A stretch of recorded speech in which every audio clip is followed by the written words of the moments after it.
नमस्कार, news capital express में आपका स्वागत है। शुरुआत करते हैं खास खबर के साथ। भारत के मशहूर शायर मंजर भोपाली के द्वारा हाल ही में अपनी सोशल मीडिया अकाउंट से गवर्नर के एक लेटर को जारी किया, जिससे उनकी मध्य प्रदेश सरकार के प्रति नाराजगी देखी गई। गौरतलब है कि लगातार कई वर्षों से मंजर भोपाली को उर्दू अकादमी के द्वारा नजरअंदाज किया जा रहा है, जिसको लेकर उनकी नाराजगी देखी गई। मीडिया से चर्चा में मंजर भोपाली ने उर्दू अकादमी के द्वारा दिए जाने वाले अवार्ड्स में खरीद फरोख्त के भी आरोप लगाए। देखिए खास रिपोर्ट। द्वारा इस प्रकार से किस प्रकार से देख रहे हैं इस प्रकार के व्यवहार को? देखिए, मध्य प्रदेश में जो शिखर सम्मान दिए जाते हैं हिंदी, उर्दू और दूसरे ज़बान के लोगों की भाषा के लिए, वो इस बात के लिए है कि जो मध्य प्रदेश में रहकर साहित्य की सेवा करे, खिदमत करे। समझे? होता ये है कि उनको नज़रअंदाज कर देते हैं लोग, और ऐसे लोगों को लेके आते हैं जिनका कोई काम ही नहीं है उर्दू में या हिंदी में। मुझे अफसोस होता है कि जब मैं वो नाम देखता हूँ कि जूरी किसी और का नाम तय कर रही है, उसको काट कर पिछले साल की बात बतला रहा हूँ कि पिछले साल जिस शख्स का नाम तय हुआ था, जूरी का एक मेंबर मर गया और एक अभी जिंदा है, दो अभी जिंदा हैं। दोनों से मेरी बात हुई थी, दोनों ने नाम बताए, मगर और अभी आरटीआई के जरिए सारी चीज़ें खुल के सामने आ जाएंगी। ये बेईमानियाँ हो रही हैं, ये करप्शन नहीं तो और क्या है। हिंदुस्तान का मैं समझता हूँ कि पहला करप्शन है जो साहित्य के नाम पे करप्शन किया जा रहा है, जो साहित्यकारों के हक छीने जा रहे हैं। और फिर ये कहा जाता है कि साहब आप प्यार की शायरी करते हैं। अरे प्यार की शायरी नहीं करें, मोहब्बत की शायरी नहीं करें तो क्या नफरत का झंडा उठाकर पूरे हिंदुस्तान की नुमाइंदगी करते रहें? हिंदुस्तान ने प्यार का संदेश दिया पूरी दुनिया को, और हम उसी को फॉलो करते हैं। हमारी शायरी में किसी भी धर्म के खिलाफ एक शब्द नहीं मिलेगा, हमारी शायरी में कभी भी नफरत का जिक्र नहीं होगा। मेरी शायरी के अंदर हमेशा प्यार और दिलों को जोड़ने वाली बात होती है। तो क्या ये एक कारण हो सकता है वर्तमान में जो हालात हैं वो नफरत के हालात हैं, और तमाम जगह इस प्रकार की विचारधारा को रखा जाता है जिसमें कहीं ना कहीं इन प्रकार की बातों को देखने में आता है, तो आपको अनदेखा किया जाना क्या इसका एक?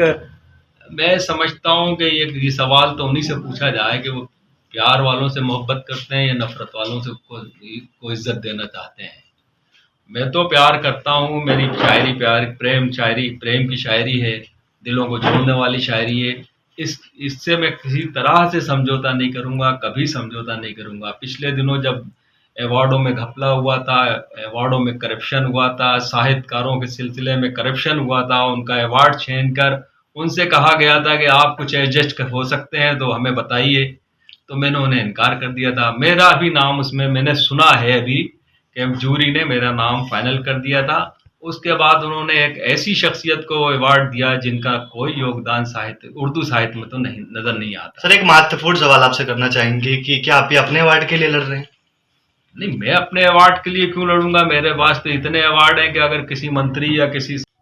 हमारे साथ इस वक्त मौजूद हैं भोपाल के मशहूर शख्सियत और पूरे विश्व में एक भोपाल को एक पहचान दिलाने वाले मशहूर शायर मंजर भोपाली साहब। जनाब, सर्वप्रथम स्वागत है आपका। क्या कारण है सोशल मीडिया पे आपके द्वारा एक पोस्ट डाली गई है, क्या है पूरा मामला और किस मामले को लेके आपने इसमें नाराजगी व्यक्त की है? नहीं, मैं नाराजगी नहीं है। पिछले कई वर्षों से मध्य प्रदेश उर्दू एकेडमी और सांस्कृतिक विभाग द्वारा शायरों और अदीबों को जो मध्य प्रदेश के हैं, जो बड़े नाम हैं, उनको नज़रअंदाज किया जा रहा है। चाहे वो मुशायरे हों, चाहे वो सेमिनार हो, और चाहे वो अवार्ड हो।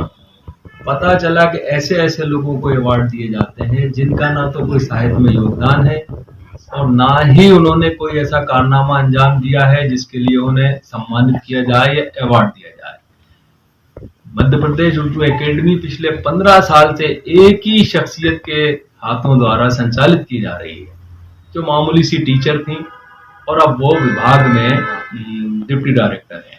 तो ये भी वजह समझ में नहीं आ रही कि क्या सरकार के पास सिर्फ एक ही चेहरा है उर्दू एकेडमी के लिए, या और भी चेहरे हैं जिनको नज़रअंदाज कर दिया जाता है। और ये भी मनमानी हो रही है कि एक ही तरह के शायर, चाहे उसमें उनकी बहन हो, चाहे उनके लोग हों, उनके जानने वाले, उनके सपोर्टर, सब एक ही तरह के लोग मुशायरे में शायर की हैसियत से भी आ रहे हैं, और सामाईन जो होते हैं, जो सुनने वाले लोग होते हैं, वो भी 50 से 60 लोग होते हैं, और लाखों रुपया खर्च कर दिया जाता है। पिछले 10 साल की आप video cassette Madhya Pradesh Urdu academy से लीजिए या कल्चर डिपार्टमेंट से लीजिए, तो सामने बैठे हुए वही लोग नजर आएंगे जो एक ग्रुप के लोग हैं। उसके अलावा कोई नया लोग इक्का दुक्का पहुंचते हो तो पहुंचते हो, वरना मैं समझता हूँ कि ये पैसा जाया किया जा रहा है।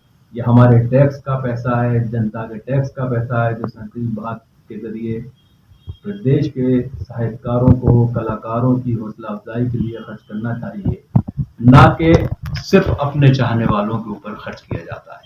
जनाब, भोपाल ही नहीं और देश ही नहीं परंतु पूरे विश्व में आपने भोपाल को एक नई पहचान दिलाई है शायरी में, और इस प्रकार से मध्य प्रदेश सरकार के द्वारा और विभागीय उर्दू अकादमी के द्वारा इस प्रकार से किस प्रकार से देख रहे हैं इस प्रकार के व्यवहार को?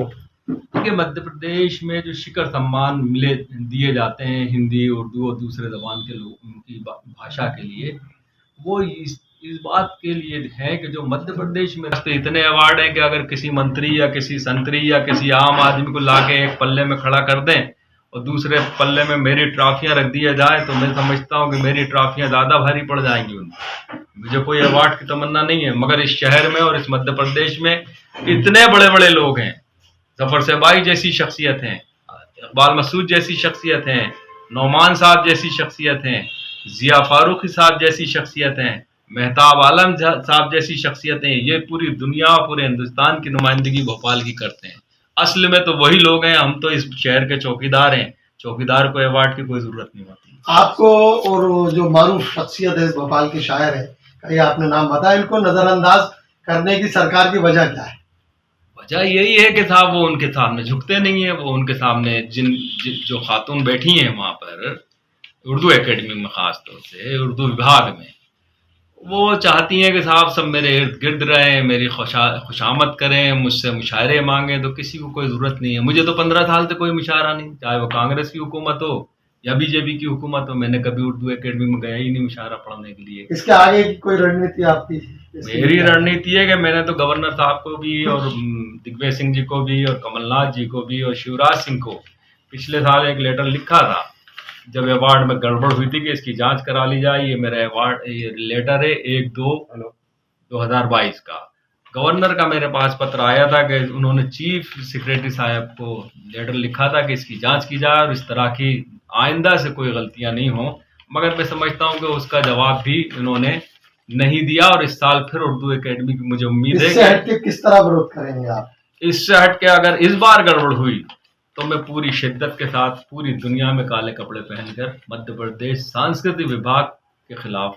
सरकार के विरोध में करेंगे कि खाली मंत्री प्रशासन के खिलाफ करेंगे? सरकार का तो विभाग ही है ना, मध्य प्रदेश सांस्कृतिक विभाग जो है वो सरकार का एक डिपार्टमेंट है। क्योंकि मेरा मुद्दा है संस्कृत, मेरा मुद्दा है कला, मेरा मुद्दा है साहित्य, मेरा मुद्दा है सियासत नहीं है। मैं सियासत करना भी नहीं जानता और मुझे आती भी नहीं है सियासत, मुझे पता नहीं कि सियासत। सारे विभाग मध्य प्रदेश के जो चीफ हैं, मुख्यमंत्री हैं, तो उनसे क्या कहना चाहते हैं आप? उनसे यही कहना चाहते हैं कि फौरी इस पे तवज्जो दें, या तो उर्दू एकेडमी बंद कर दें या ये अवार्ड खत्म कर दें, क्योंकि बेईमानी किसी भी तरीके की अच्छी नहीं लगती। खुद मुख्यमंत्री को अच्छी नहीं लगेगी अगर उनके सामने जाएगी बात कि इस तरीके से नाइंसाफियां हो रही हैं, तो शायद वो खुद उन्हें बुलाकर पूछ लें कि ये क्या हो रहा है। मेरी तो ये एक बार निवेदन है कि या तो उर्दू एकेडमी, क्योंकि कोई अपने ही, अब तो उर्दू एकेडमी बंद कर दें या ये अवार्ड खत्म कर दें, क्योंकि बेईमानी किसी भी तरीके की अच्छी नहीं लगती। खुद मुख्यमंत्री को अच्छी नहीं लगेगी अगर उनके सामने जाएगी बात कि इस तरीके से नाइंसाफियां हो रही हैं, तो शायद वो खुद उन्हें बुलाकर पूछ लें कि ये क्या हो रहा है। मेरी तो ये एक बार निवेदन है कि या तो उर्दू एकेडमी, क्योंकि कोई अपने ही अपने लोगों को 50 आदमियों को आप नवाज रहे हैं पिछले 15 साल से, मेरा उनके ही कैसेट मंगा लीजिए, मैं अपनी तरफ से नहीं बोल रहा। क्योंकि आपका नाम देश विदेश में बड़े शायराना अंदाज में बात करने वाले और शायरों में शुमार किया जाए, एक अंतर्राष्ट्रीय एक ठप्पा लगाया आपको गिना जाता है उसमें। सरकार की अनदेखी पिछले लगभग इस शहर में 15-20 सालों से बराबर देख रहे हैं हम लोग, इसके बारे में आप क्या कहना चाहते हैं? देखिए, सरकारें अनदेखी करती हैं या तो फिर सच्चाई से डरती हैं। मेरा कलम कभी सच्चाई के विरोध और मोहब्बत के खिलाफ नहीं लिख जाएगा। मैं प्यार की बात करता रहूंगा। अवार्ड मिले नहीं मिले वो एक अलग बात है, मगर उन लोगों को तो अवार्ड दीजिए जो इसके मुस्तहिक हैं, जिनके मैंने नाम लिए।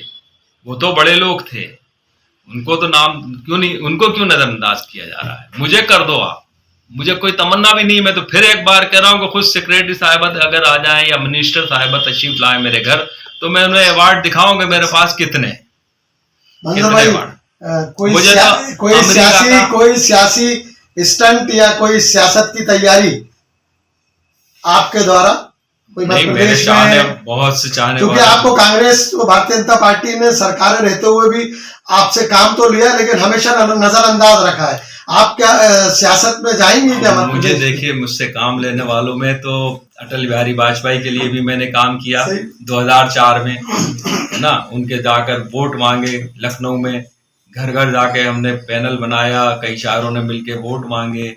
खुद शिवराज सिंह चौहान साहब ने मुझसे काम लिया, बुधनी भेजा, वोट मैंने उनके लिए भी मांगे। उसके अलावा मैंने अभी हमारे यूपी के वाइस सीएम जो है, डिप्टी सीएम जो है ब्रजेश पाठक, उनके लिए भी काम किया। तो सवाल ये, जो मुझसे मोहब्बत से बात करता है मैं उसके लिए की खिदमत में अपना दिल हाजिर कर देता हूँ। मगर जहां तक सियासत का सवाल है, मैं भी कोशिश करूंगा, मेरा भी हक है, इलेक्शन लड़ सकता हूं मैं। अगर कोई अच्छी पार्टी मुझे ऑफर देगी तो इंशाल्लाह जरूर लड़ूंगा। और ये जरूर है कि मैं गरीब आदमी हूँ, अवाम मुझे इलेक्शन लड़ाएगी तो लड़ लूंगा भले ही। मंजर भोपाली पहचान के मोहताज नहीं है, मध्य प्रदेश नहीं देश विदेश में। अगर मंजर भोपाली ये कहते हैं कि बहुत गरीब आदमी हूँ, चुनाव लड़ूंगा तो मेरा भी हक है, इलेक्शन लड़ सकता हूँ मैं। अगर कोई अच्छी पार्टी मुझे ऑफर देगी तो इंशाल्लाह जरूर लड़ूंगा। और ये जरूर है कि मैं गरीब आदमी हूँ, अवाम मुझे इलेक्शन लड़ाएगी तो लड़ लूंगा भले ही। मंजर भोपाली पहचान के मोहताज नहीं है, मध्य प्रदेश नहीं देश विदेश में। अगर मंजर भोपाली ये कहते हैं कि बहुत गरीब आदमी हूँ, चुनाव लड़ूंगा, तो हम इसको किस नजरिए से देखें? नहीं, मुझे अवाम लड़ाई। अगर मेरे 50 साथी भी मुझसे कहेंगे कि इलेक्शन लड़ना है तो मैं लड़ लूंगा, भले ही मैं जीत हार का फैसला है